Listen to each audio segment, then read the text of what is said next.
আসসালামু আলাইকুম।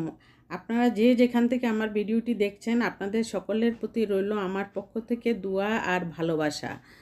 আজকে নাস্তার পর্ব শেষ করার পর ভেবেছি আজকে এই কাজটা অবশ্যই করতে হবে। গতকাল থেকে আমার মনে হচ্ছিল যে আর্টিফিশিয়াল ফুলের ফুলগুলি একদমই অনেক ময়লা হয়ে গেছে এবং ফুলদানিগুলি অনেক ময়লা হয়ে গেছে। ভাবলাম ফুলগুলি আগে পরিষ্কার করে নিব, ধুয়ে নিব একদম পানি দিয়ে, সাবান হুইল পাউডার দিয়ে পানির মধ্যে, তারপরে একদম অনেক সুন্দর করে ধুয়ে নিলে পরিষ্কার পরিচ্ছন্ন হয়ে থাকবে।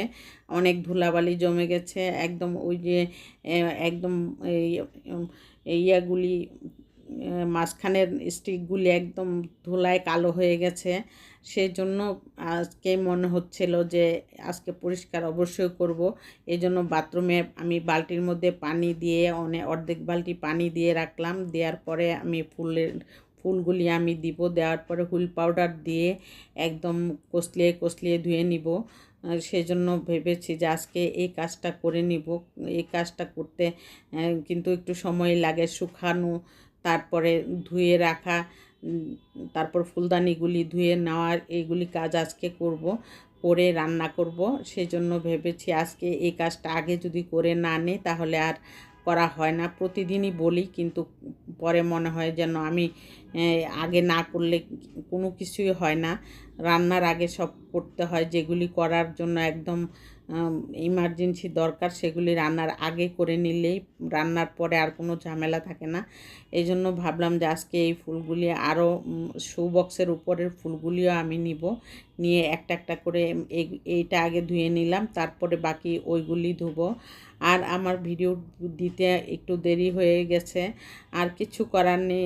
আমি এত গরমে অতিষ্ঠ হয়ে যায়, আর ভয়েস ওভার দিতে গেলে মনে হয় যে ফ্যান বন্ধ করে দিতে হয়। সেই জন্য আমি আরও গরমে অস্থির হয়ে আর আমি ভিডিও করতে পারতেছি না।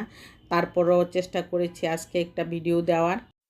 ওই ফুলগুলি ধুয়ে তারপরে আমি একদম ঝেড়ে টেরে পানি ঝরিয়ে তারপরে আমি নিয়ে এসেছি, ড্রয়িং রুমের টেবিলের উপর রেখেছি যাতে ফ্যানের বাতাসে শুকিয়ে যায়।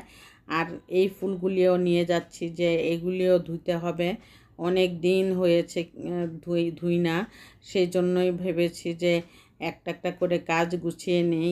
সামনে তো ঈদের সময় চলে আসলে কিন্তু এগুলি কাজ করা হয় না। আর এই কাজগুলি কিন্তু করতে হবে সুন্দরভাবে, সুন্দর রাখার জন্য। সেজন্যই নিলাম। ফুলগুলি ধুয়ে নেওয়ার পর ভাত আর ডাল রান্না করে তারপরে এই মুগ ডাল দিয়ে এই চিকেনটা রান্না করেছি। এত মজা হয়েছে আজকে মুগ ডাল আর চিকেন, কি বলবো আপনাদের কাছে। আর সেজন্যই ভাবলাম যে পুরো রেসিপিটা আমি আমার কুকিং চ্যানেলে দিয়েছি। সেজন্য ভেবেছি যে আজকে আমি আপনাদেরকে একটু দেখিয়ে দিচ্ছি যে আমি মুগ ডাল দিয়ে চিকেনটা রান্না করলে এরকম হয়। তারপর আমি সন্ধ্যা হয়ে গেল, মুগ ডাল দিয়ে চিকেন দিয়ে রান্না করেছি, একটু বেগুন ভাজা করেছি অফ ক্যামেরায়, আর ডাল দিয়ে আজকে খেয়ে নিয়েছি। আর এখানে সন্ধ্যা হয়ে যাওয়ার পর আমি এখানে একটা পিজা বানিয়েছি। পিজাটা যে প্রথমেই দেখালাম, এই পিজাটা বানানোর জন্য আমি এখানে 2 কাপ ময়দা নিয়েছি, তারপরে 3 টেবিল চামচ পাউডার দুধ নিয়েছি, 2 চা চামচ ইস্ট নিয়েছি, আর চিনি নিয়েছি এখানে 2 চা চামচ, তারপরে একটা ডিমও দিয়ে দিব।